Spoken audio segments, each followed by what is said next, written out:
Hello, you're watching TelecomTV. My name is Martyn Warwick and I'm talking with Dr. Virtyt Koshi, who is the Vice President and Head of Communication Services, Western and Central Europe with Ericsson. We're going to talk about M2M to begin with, and Ericsson's take on M2M. It's a phrase that's been around in the industry for a while, and it's generally taken to mean machine-to-machine communication.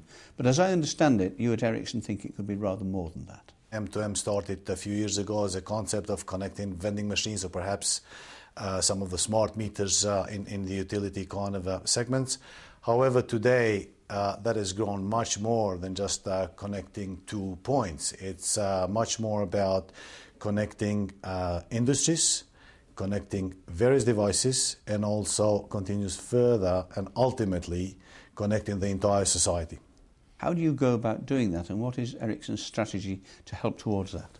Well, first of all, we need to understand that today we have the infrastructure in place. We also have the context in place.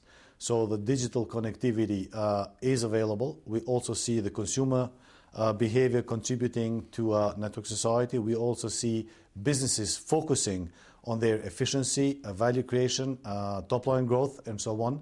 We in Ericsson understand where we play in the value chain, and we have a clear position. We have market leadership in certain areas, and they include building the platforms for our customers, especially the ones with a global footprint. We have our own device connectivity platform where we offer cloud-based as a service solution to our customers. We also have our system integration business and the consulting business that forefronts some of the engagements. So that gives you the foundation and the superstructure to do it with. What about the technologies that will enable all this to happen? What are they, and where does Ericsson play in that? Ericsson has a very broad portfolio. We play in end-to-end enablers to operators and to the device connectivity business. In particular, we have the connectivity platform. We have recently signed some of the major operators around the world, including TeliaSonera. Telenor is already was one of our customers, Swisscom, and very recently we signed 3 UK, which comes with a very novel business model in the market. Can you tell us more about the practicalities then? You've given us a series of examples and names of operators with whom you're working. What are they doing and what do you bring to the party? Operators are addressing the enterprise segment. They're also addressing the consumer segment. So they are addressing the automotive industry. They are addressing transport industry, logistics, huge business case for those segments. There's huge opportunity in e-health, for example, where we work with AT&T, just an example on that. The other areas that we're seeing that require high bandwidth demand are, for example, digital signage, billboards, security cameras, and so on. Of course, there's also the regulatory aspect to it, where from 2014 all the cars have to be eCall enabled, as well as there is a EU regulation which requires that all meters are kind of wired in a smart way by 2020. So we see this momentum. This is where our customers are focused on. We are focused to provide the best solution for our customers to improve their time to market, to improve their ability to create new services, and also to reduce the overall cost of them enabling to launch these services. Can I ask you a question about your HETNET strategy and where that will work in regard to things like the residential market, the consumer market? What does Ericsson bring to both sides of that equation? Of course, our HETNET strategy is well established in the market now. We want one of the leaders.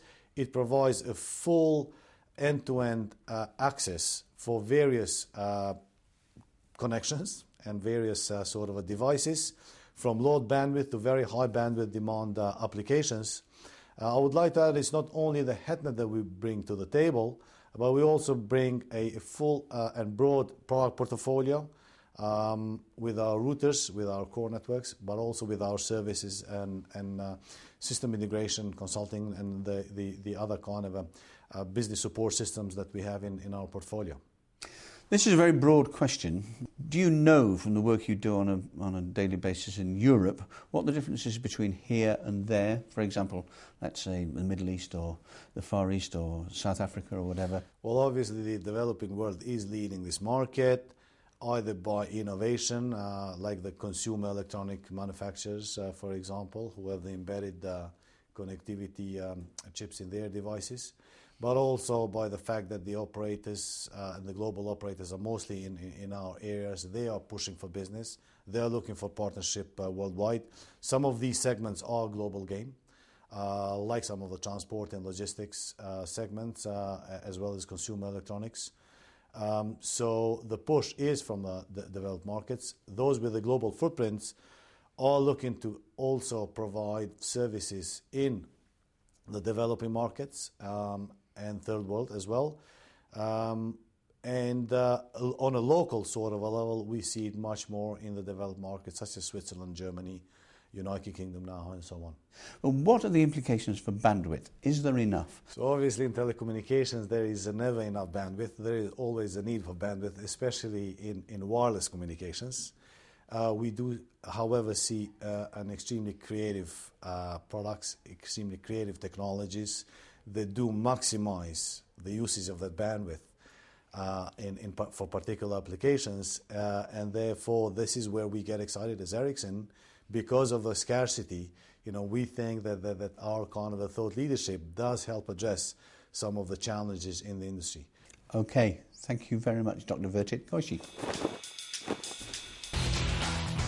I'm a consumer and I'm happy to give up some of my privacy if my premium's reduced. I'd like to see more customer driven. It's all about bringing new services that really matter to people's lives. With 47% penetration of smartphones, that's a big market and a lot of people wanting to do things with applications.